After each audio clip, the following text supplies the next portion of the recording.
We are now past signing day. What does BYU starting lineup look, at least on paper? We'll get to that. We'll also get to your guys' questions. And BYU basketball runs over LMU in a payback game. All that ahead on today's show. You are Locked On Cougars, your daily podcast on the BYU Cougars, part of the Locked On Podcast Network. Your team every day.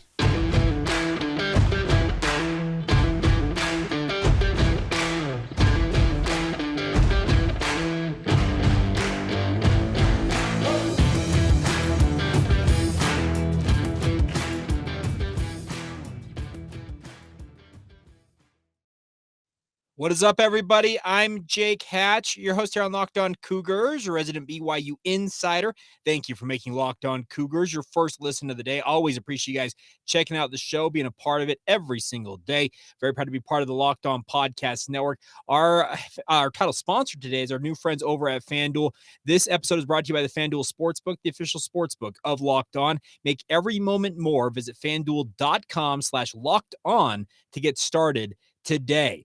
All right, let's dive right in on today's show. And I threw this out on social media. I also mentioned it to you guys in yesterday's podcast. Said, hey, fire away with your questions. It's a listener mailbag edition. It's a Friday edition. But I had one question that came in via email. It was actually a very simple one. I'm actually going to pull it up here on my phone as we get going here. And it actually is going to be where we're going to start today's show. And it comes via Henry Moss. So, Henry, thank you for emailing the show. You can email the show anytime you want. Questions, concerns, comments, advertising inquiries, whatever you got for us, feel free to email us. lockedonbyu@gmail.com is the email address. And Henry asked this: what is your starting offense and defense for BYU? Thank you. All right, well, hey, Henry, that's a great question. Actually, it's a really good one considering we just got through signing day for BYU. Their 2023 class is locked in. They have a bunch of guys that are already new into the program that are, whether they're gray shirts, mid-year enrollees, early enrollees. There's a lot of dudes coming into this program. But if you want me to run down essentially my top 22 guys for BYU offensively and defensively, let's just do that real quick.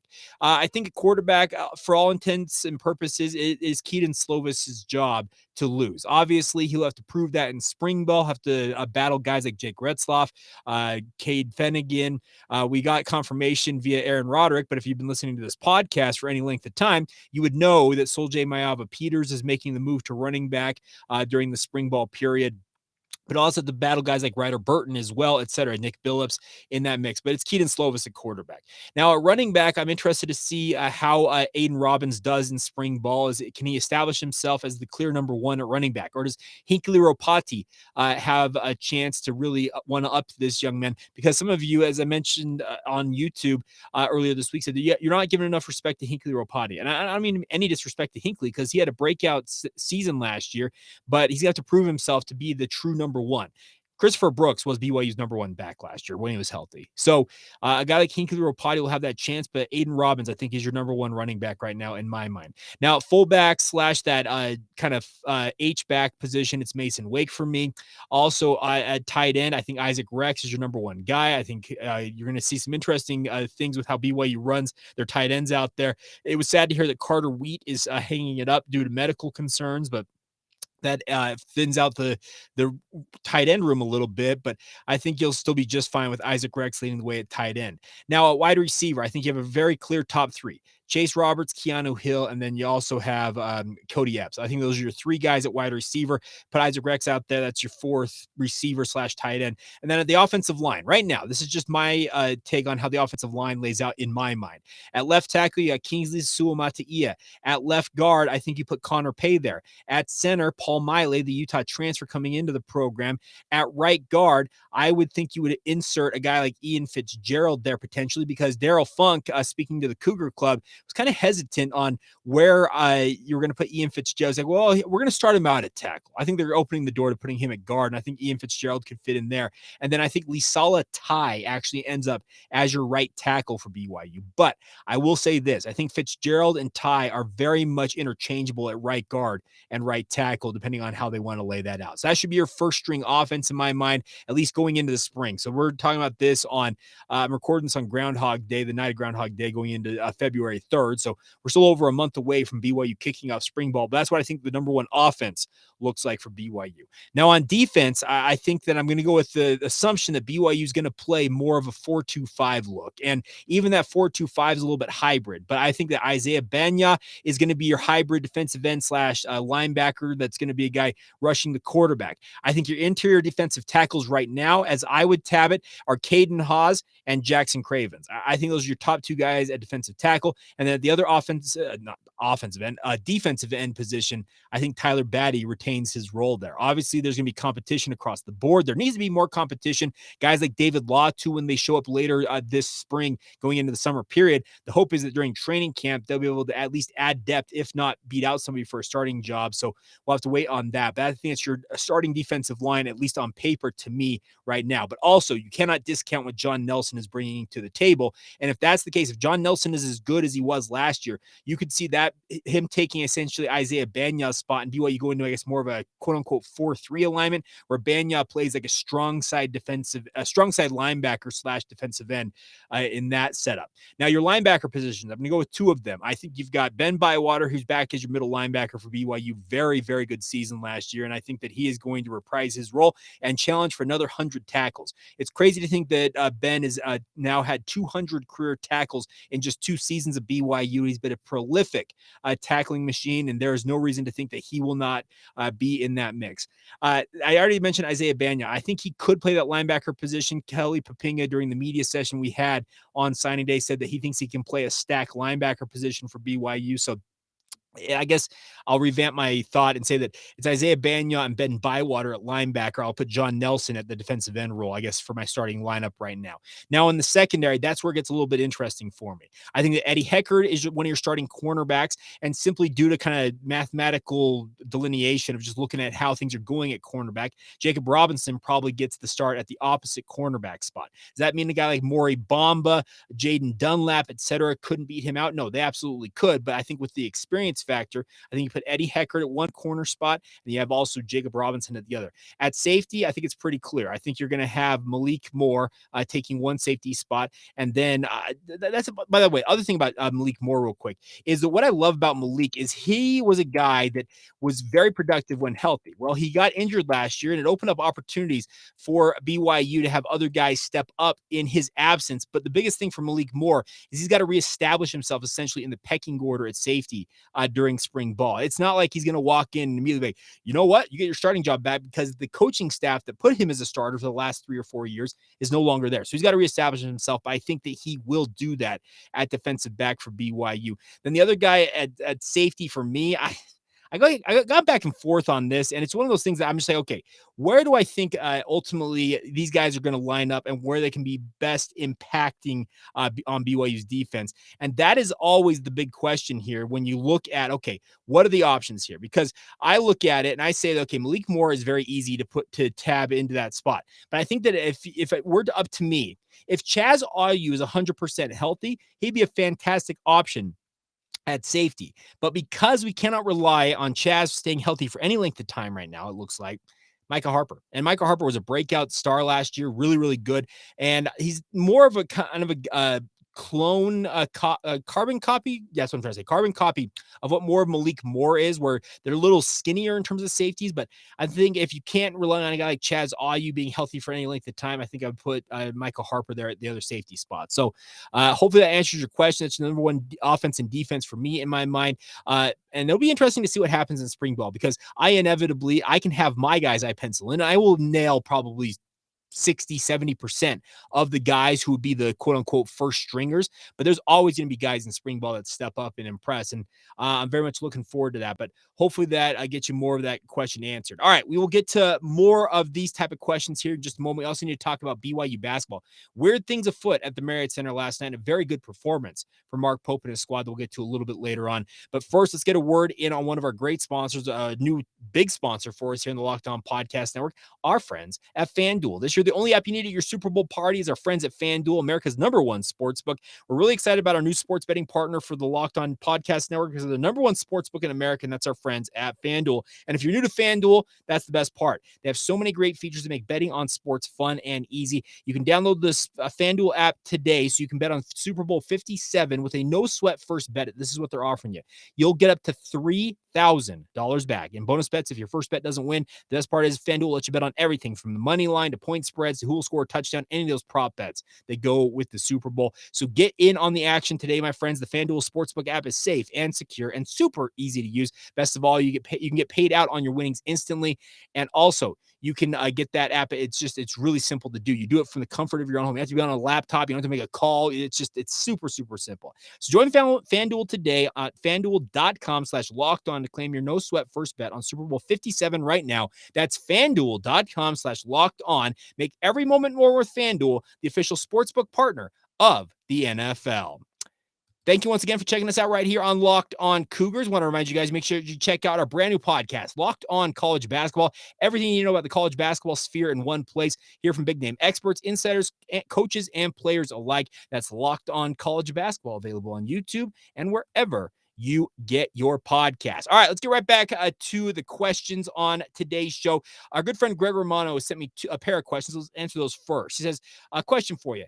Thanks to Built Bar, this year's preferred walk-ons may include a greater number of impact players than in the past. Which players do you predict will have the greatest impact? And I am writing this as I enjoy a coconut Built Bar. And yes, it is delicious. Well, Greg, you're a stud. We'll talk more about Built Bar in just a moment, but there's this promo code called LOCKEDON15. They save you 15% at Built.com. We'll talk more about that in its entirety in a moment. But it's a great question. Preferred walk-ons, actually, I think BYU did a fairly good job in the preferred walk-on sphere this year because of things like Built Bar. The nice part is Built Bar was just kind of the tip of the iceberg, my friends. NIL has opened the opportunities for BYU to go offer preferred walk-ons. They can't offer them, but you can tell them, hey, this is what's looking like when it comes to NIL opportunities if you were to pick BYU. And they had a number of guys who passed on scholarship opportunities from other universities, whether at the G5 or the FCS level, because they want to come to BYU and be a part of the Power 5 start for BYU here in the Big 12. So Built Bar, other NIL opportunities are actually covering a lot of these guys' fees, dues, living expenses, etc., that give them the opportunity, if they're not necessarily a full-fledged scholarship player, but they can come in and battle for that spot. And if they ultimately prove themselves worthy, they'll get that scholarship.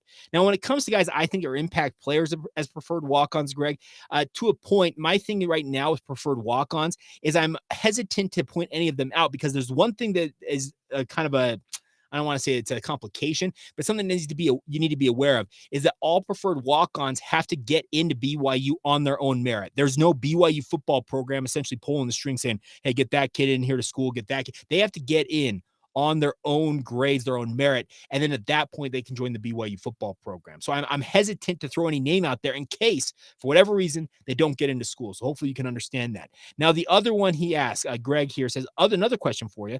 Which university do you think has a better chance of a Big 12 invite? San Diego State with its Southern California presence or Utah with its 2 recent Rose Bowl appearances? Now, Greg, that's an interesting one. Let me just say this. I am going to take Utah at their word when they say that they are fully bought in with what the Pac-12 is trying to do. And if that's the case, if Utah is fully bought in with what the Pac-12 is trying to do, or eventually might be the Pac-10, Pac-11, etc., if that's going to be the case, then San Diego State is the no-brainer. And I'm not saying that the Big 12 is going to go out and get San Diego State. I think they're actually, speaking of the Big 12, kind of more interested in programs like Gonzaga for the basketball-only side of things. That's just my personal opinion on the matter, just kind of reading between the lines.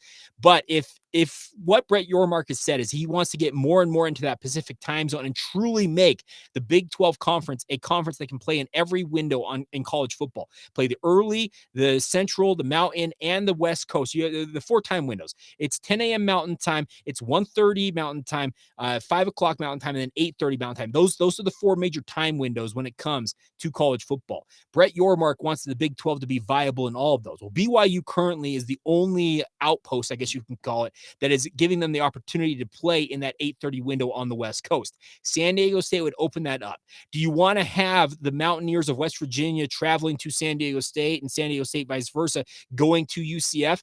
Maybe not so much, but nonetheless, that would open that window. So if you ask me between those two, I think it's San Diego State is the one that probably gets the nod there. All right, on to the next ones. John Williams, of course, the host of Locked On Sooners. You want more on Oklahoma? It is a really, really good job covering the Oklahoma Sooners. And by the way, John going to be hanging out with me. He's coming out for that Oklahoma game in November. He says, outside of the Oklahoma going to Provo, what's the Big 12 game you're most looking forward to? Now, that's an interesting one from John because, as I said, he's a Sooner fan, so he kind of accepted the Oklahoma game because I've already said that that's the one I'm most excited for. Outside of that, I know this sounds weird, but going to Texas for the last time, potentially for what I would imagine is the foreseeable future, I think that's one I'm very excited for. But I'll also throw in this. I am hoping and planning. I will have to work out some things. If you want to sponsor this, by the way, I'd be happy to take you up on it. But I'm hoping to travel to some away games this year. And I want to travel to Lawrence, Kansas for BYU's first ever Big 12 game against the Kansas Jayhawks. Is it a huge opponent? Not necessarily. It's the first of an era for BYU. And I plan to be in Lawrence. And like I said, if you want to be a sponsor here on Locked On Cougars and help Jake travel around the country this year to cover Big 12 football, hey, I'd be more than happy to talk to you about that. But that's the one I'm actually looking forward to. It's just BYU's first Big 12 game. I think that'd be a really, really fun trip. I've never been to Lawrence. It's not too far away from Kansas City. I have been to Kansas City, but I've never been to Lawrence. I'd love to see Fog Allen Fieldhouse, all that stuff. So that's the one I'm looking forward to. Now, on to Daniel Rigby here. He's actually got two. And we'll get to Daniel's second question here in a moment. What is your prediction for the men's basketball end of season record, and where does their season end? In the conference tournament, NIT, where does it end up?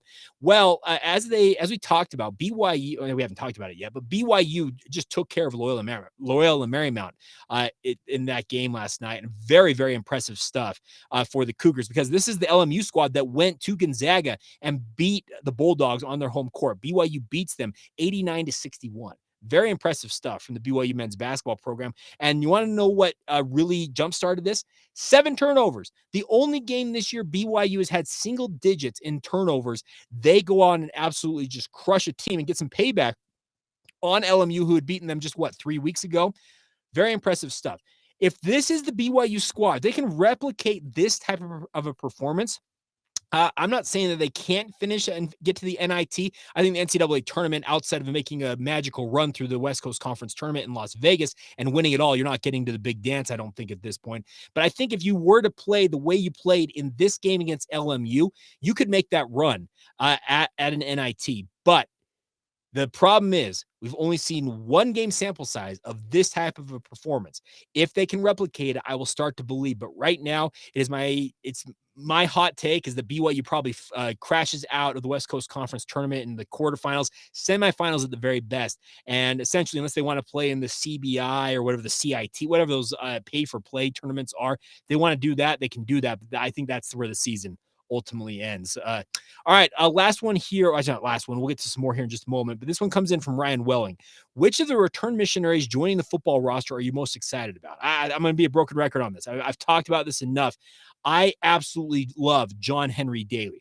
I know he's not home right now. I know he's not enrolled in school right now, and it probably will take him a little while to kick the mission legs and obviously be able to contribute right away. But his play, when I watched him at Lone Peak High School, I saw the future of BYU's pass rush watching this kid. And I don't mean to be just think like blowing this guy up and have to set ridiculous expectations for him. But I'm telling you, folks, he was just so good. And the best part was he wasn't just a pure pass rusher. He was actually very good in run defense. He was coached up very, very well by Ryan Denny, the former BYU defensive end. He might be the best defensive coordinator at the high school level in the Utah prep ranks out there at Lone Peak. He has been coached up well, and I cannot wait to see a guy like John Henry Daly out there for BYU. One other guy I'll probably also mention is Devin Downing. We already saw what Chase Roberts is capable of doing coming out of American Fork High School. Well, Devin Downing was a very, very good wide receiver for the American Fork Cavemen. I'm not saying that he's going to be Chase Roberts right away, but he's got the same type of body type, and just it was a nice, very nice, productive player for the Cavemen during his high school days. Wouldn't be surprised to see him break out. So I guess those are a couple of guys I can throw at you and hopefully address your question a little bit there. All right, we'll get to some more of these questions here in just a moment. I want to finish up today's show with also some notes on BYU men's volleyball. I forgot to mention one thing about BYU men's basketball. We'll get to all of that here momentarily. First, need to get a word in on our friends over at Built Bar. We've been talking about Built Bar for many, many years, my friends. Best part is all of us kind of got through the New Year's period, probably had some resolutions. One of them probably to eat better. I have that one. And if you want to eat healthier, Built Bars can be a big part of this. The best part about Built Bars is they're covered in 100% chocolate. You will not believe how healthy they are for you as compared to how tasty they are. They have a myriad of different flavors out there. And the best part is you can find 1, 2, or I feel like 10 that will match your flavor profile that you will absolutely love. And the best part is the macros on these Built Bars are absolutely incredible. They have 130 calories, 4 grams of sugar, and a whopping 17 grams of protein packed into them. Once again, like I said, you can't find a better mix of healthy and tasty than you can with Built Bar. The best part is, as I mentioned, they're covered in 100% chocolate. And the best part is you don't have to go just online to order them anymore. You can go to built.com still and place your order there. And you can save 15% by using the promo code LOCKEDON15 at built.com. But if you need the Built Bars right now, you need them in hand right now, stop by your local Smith's or stop by your local Sam's Club and pick them up today. Smith's has 4-bar packs you can pick up and take home. Or if you're a bulk buyer like myself, get over to your local Sam's Club and pick up a 13-bar pack. They're available now, and get in there and get enjoying the best tasting protein bars from Built Bar. But also don't forget, if it's not necessarily a pressing issue, go to built.com. You can save that 15% by using the promo code LOCKEDON15. That's LOCKEDON15 for 15% off your order. Get enjoying the best tasting protein bars and do it with our friends at Built Bar. Also brought to you today by our friends over at Be Wearables. And I talked about these guys. I've talked about them a few times, and I actually just closed out my copy of today's of that read. But give me 1 second to pull that up here. But I can tell you about Be Wearables is that I was sent some of the shirts from our good friend Brad, who is the proprietor of Be Wearables, and he's actually done a very, very good job with these, because what I love about them is they're super, super comfortable shirts, and they're high quality. That's the other thing about this, is that they are not a product that you're gonna be like, oh, okay. Well, no, they are absolutely incredible.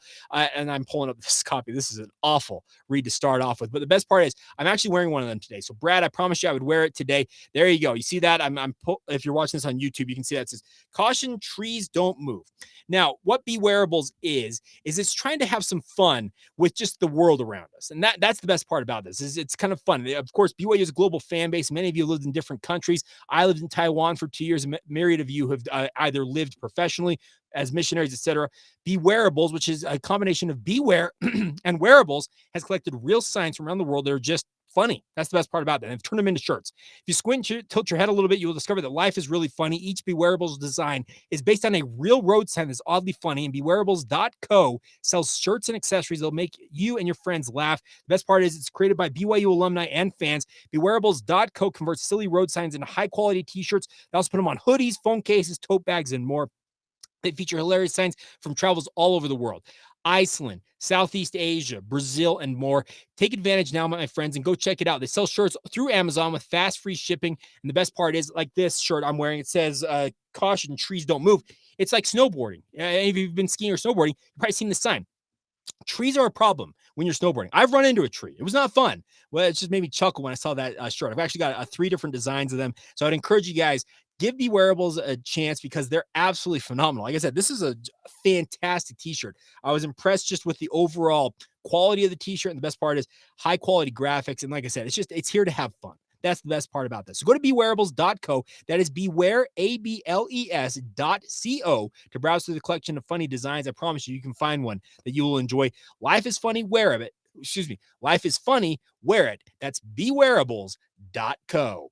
Thank you once again for making Locked On Cougars your first listen of the day. Always appreciate you guys checking out the show and being a part of it. I love that you guys fire back questions at me, just rapid fire every single week when I throw it out there on social media. I throw it out on YouTube, whatever you guys have got. All right, let's get on to some other questions here. Now, first one here, Daniel Rigby says, have you ever thought, and he already asked the question earlier, but says, have you ever thought about doing a Patreon kind of thing? Now, Daniel, I can tell you this much. The Locked On Podcast Network has actually been very, very good to us as hosts in terms of making sure that doing this venture is worth our while. I'm actually the longest tenured college host, I believe, in the entire company. We had a launch of a few different college podcasts. I'm the only host from that original launch on the college arm that is still around. And people have asked me, like, isn't it a grind? Yes, it is a grind. And it requires time out of my day every single day, but I love doing it. Have I considered a Patreon or having us contribute in some way? Yes, I have. But currently, I feel like it's actually in my best interest just to deal with things as they are right now. And the Locked On Network is also looking at options as well. There are going to be things like super chats potentially in YouTube, contributing things that you can do via that. Those may come down the road. But as it stands right now, I'm in no rush to put this behind a paywall. It just seems, I don't know, doesn't vibe with what I want to do. I like I said, it's not necessarily, I'm not getting rich off this podcast. It's if you think I'm rolling in money, I'm not doing that. But I can tell you this much: they make it worth my while to continue to do this. And by the way, it's also a labor of love. That's the other thing about this. I love this. This is stuff I just love doing.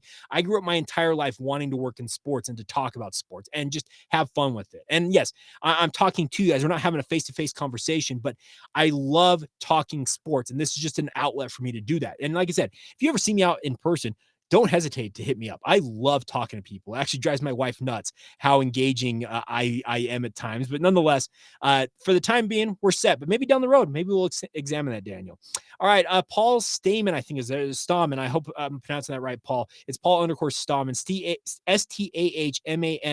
Says, is there an update, players returning or not, such as George Udo, McChesney, Gabe Summers, Atunai Samahe, Hayden Livingston, etc.? Now, as far as I'm aware, Udo is planning on returning. McChesney is TBD. We'll find out on that. Gabe Summers is done, I believe. He had walked on a senior day, and he is moving on. Atunai Samahe has dealt with numerous health challenges. I think he's a 50-50 prospect at best. Hayden Livingston, I would imagine, is back. Kind of been that guy, just kind of been the poster child for BYU and their Built Bar thing. Loves playing football, loves the role he plays, just loves being a part of the BYU football program. So I'd imagine he probably sticks around, but we will not truly know that question, Paul, until we get the spring roster. That's when we'll really be able to look at, okay, who's here, who's not, and we'll be able to tick those off as we move along here. Next one up is Nick Chadwick. What is the first big improvement you see coming for BYU football when it comes to infrastructure? Now, that's an interesting question, Nick, because I would believe that BYU should go about renovating some things at Lavelle Edwards Stadium. I would also advocate for BYU to build their own facility over on the Provo High campus. Now it was BYU Provo, whatever you want to call it, the old Provo High campus across University Avenue there. The problem is right now the Harris Fine Arts Center is being rebuilt, and all of those faculty and classes, if I'm not mistaken, are actually taking up residence over there. So that probably isn't going to be a pressing thing that's going to happen right away. So I would imagine that I would say that BYU needs to just go about renovating the loges at Lavelle Edwards Stadium, working on the home locker room, just a little bit of a facelift for Lavelle Edwards Stadium. Give LES some love. It's been around since the 60s. It's actually, I don't know how many of you know this, once Texas and Oklahoma leave the Big 12, BYU will have the biggest stadium capacity wise in the new Big 12. It's crazy to think about, but that's absolutely true. So going to be interesting to see what happens there.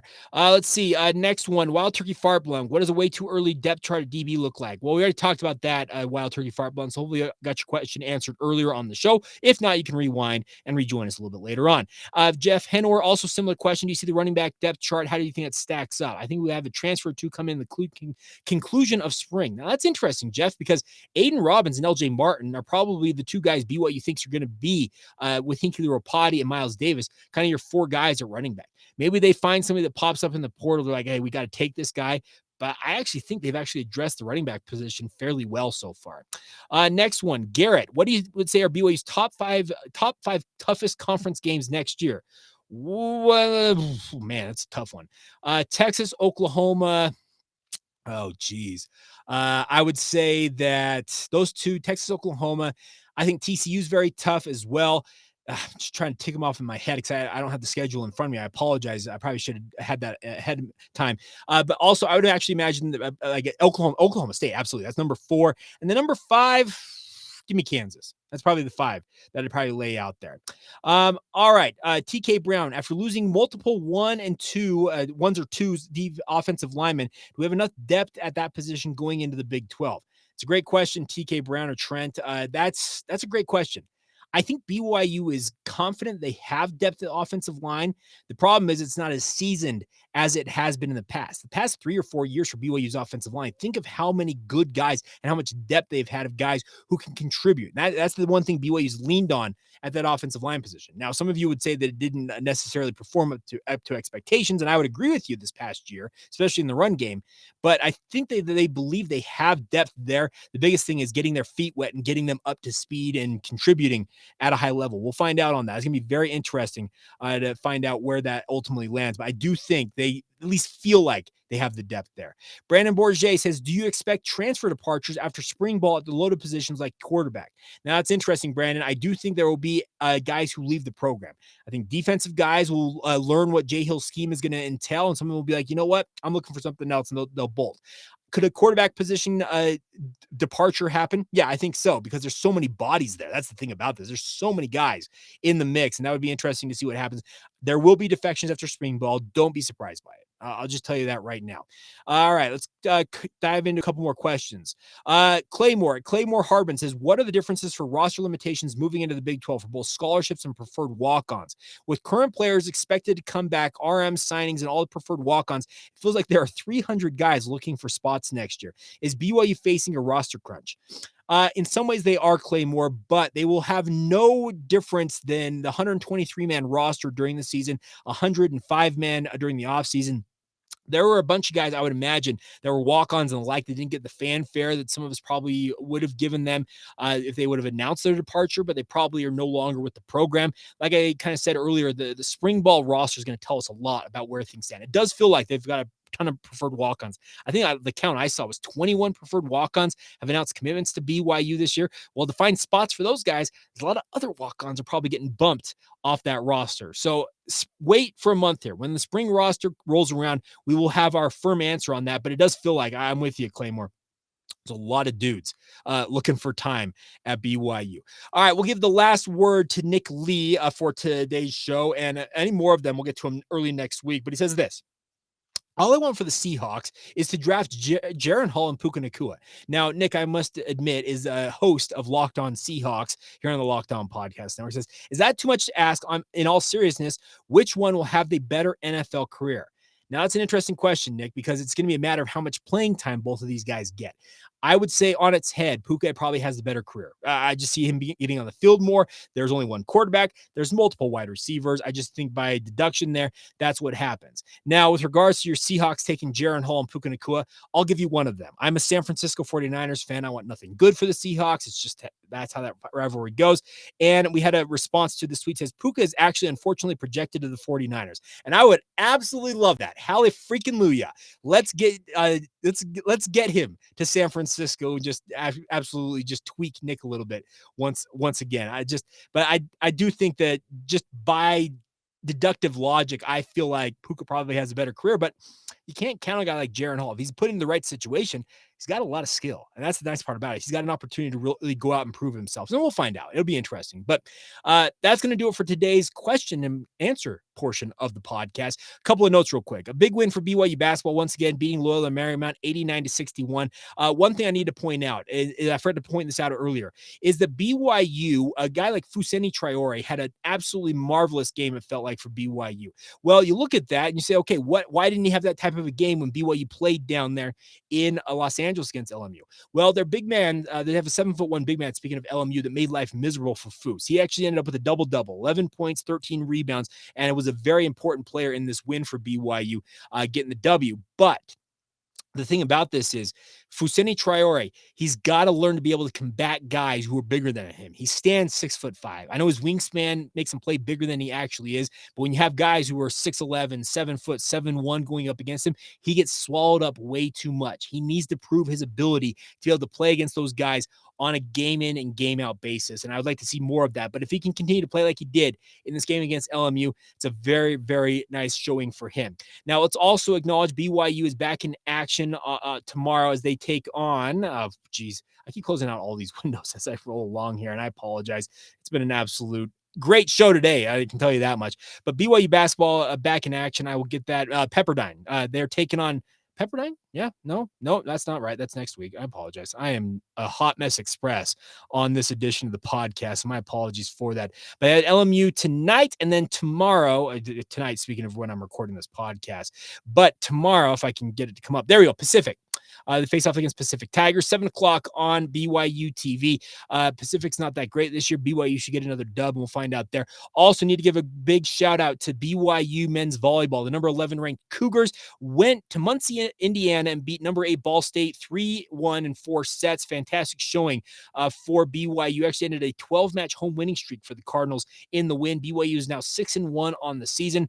Mix Romanis, Luke Benson, and Capono Brown combined for 44 kills in the upset victory for BYU. Is BYU volleyball back to being what they were? Maybe so. And they face off against Ball State again tomorrow. We'll have a full recap of how all the other sports did in BYU over the weekend on our Monday edition of the show. So stay tuned for that. All right. That's going to do it. Apologies for us closing out the tabs as quickly as I did, but nonetheless, thank you for bearing with us. Thank you for being here on the podcast. And by the way, thank you to all of you. Marvelous questions this week. As always, you guys are absolutely phenomenal. You guys, as I say, out there in Cougar Nation, you're the lifeblood of this project. So thank you for your support, truthfully. It's actually my 36th birthday on Sunday, and my wife asked me what I wanted for my birthday, and I told her, you know what? I just want a few more followers. So if you happen to be stumbling upon this on YouTube, you're listening to it on the regular podcast platforms, whatever it is, if you have not subscribed and or followed the show, please do so and share with your family and friends. That's all I request for my birthday this weekend, is to see an uptick in our subscribers. We have great subscribers. We got over 2,400 on YouTube. There's thousands of you on our regular podcast feeds every single day. Thank you for your support, but please share it. And if you've not done so already, make sure you follow and or subscribe to the podcast wherever you get it. So that's going to do it. Thank you for making us your first listen of the day. Have a great weekend, my friends. Of course, we'll check back in with you on Monday, looking back at the weekend that was in BYU, looking ahead in BYU football. Still got a lot to cover. It's the off season, but we never stop right here on Locked On Cougars. Have a great weekend. This has been the Locked On Cougars podcast. See ya.